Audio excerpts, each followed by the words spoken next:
Gusto mo rin ba makatipid ng gasol?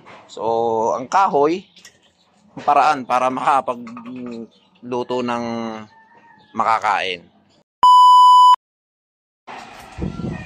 Magandang umaga mga boss. Gumawa yung kapatid ko ng dapugan. Kasi sayang naman tong mga kahoy na to na hindi magagamit. Ayan, ang dami. Ito sa third floor. Gumawa ng dapugan. Temporary lang, mga isang buwan, gibain agad. Pag naubos na yung mga kahoy, gigibain na yan. Papausok kami dito sa taas. Gamit yung dapugan na yan. Okay, nilagyan na lang ng yero. Yung yero. Para itong mga kahoy na to, maubos to. Kasi yung iba, pinagtatapon na namin. Yan, gusto mo rin ba makatipid ng gasol? So, ang kahoy, paraan para makapagluto ng makakain. Yan, dito naman maganda naman dito sa taas kasi nga magpapausok-usok kami. Yung parang mayroon kami kasing nakita doon nakatulad sa kabila May dapugan din doon. Ang tawag nito sa Bisaya sa amin ay dapugan. Kung sa Tagalog, lutuan. Lutuan ang tawag niyan. Ayan, di ba? O lalagyan mo lang ng lupa yan o kaya buhangin.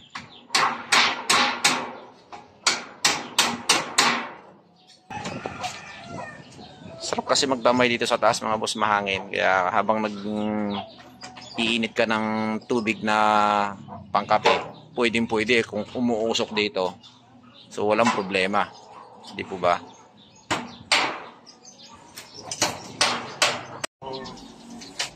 Ano ba to? Lupa, pwede. Oo. Ang bigat niyan eh.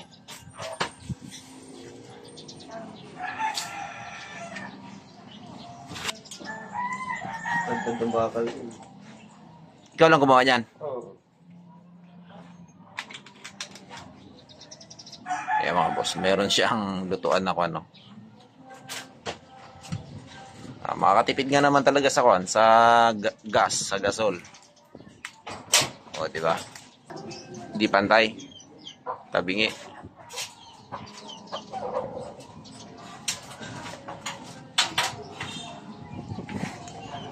Pwede na yan. Sisiba ka na kahoy. Paunti-unti. Palit-liit.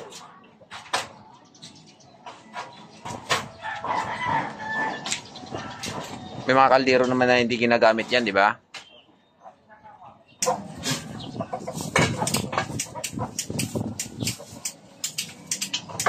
Pahinga na muna pala ito, Juan. Rice cooker. Para makatipid-tipid.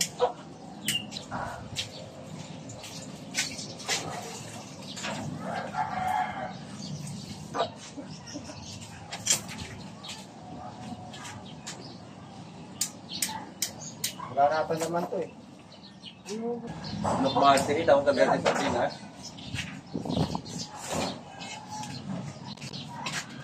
Pero sa pagkanda dito. Kaka, nalagay niya. Bulang po. Pagdagan sana halo.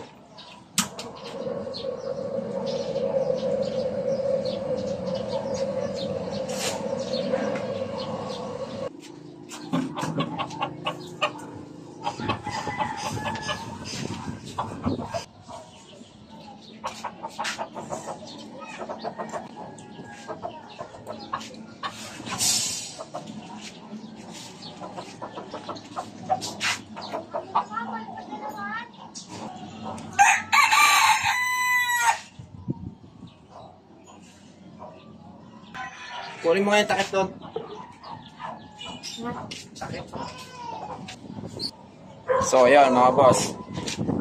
Kita nyo, nakagawa tayo ngayon ng dapugan o yung tinatawag na lutuan dito sa third floor sa taas. Sayang din naman kasi yung mga kahoy na ito, kaya yung rice cooker, pahinga muna. So, yun yung pinagtripan ng kapatid ko ngayong umaga. Kaya, yun. May luto-lutuin kami. O, diba? Nakakaya na idea. Tingnan nga natin yung niluluto natin. Tinanan, paksiw na adobo na isda. Oh, di ba? Sarap mga boss, oh. Ayos ah. Makakadali na tayo nito. Yan, ganoon lang kasimple niya mga busing oh. Kita nyo naman oh. Oh, nakalibre na. Ang galing talaga mag-isip ng kapatid ko mga boss. Kaysa naman itatapon yung mga kahoy. Actually, yung mga kahoy na mga boss, napakadami nung nakaraan yan no. Dahil nga, ang ginawa ay pinamigay na lang. Doon sa mga kapitbahay, pinamigay.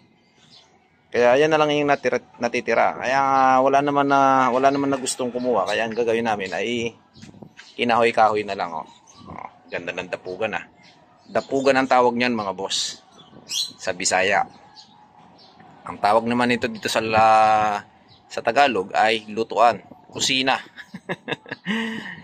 Oh, nakatipid na at nakasave pa. Oh. Pagpahinga muna yung rice cooker, magsasaing muna kami sa lutong kahoy muna kasi sabi sa probinsya, subok yan mga boss. Kapag lutong kahoy, maganda ang kanin, maganda ang saing, ika nga. Pero babantayan mo lang para hindi masunog.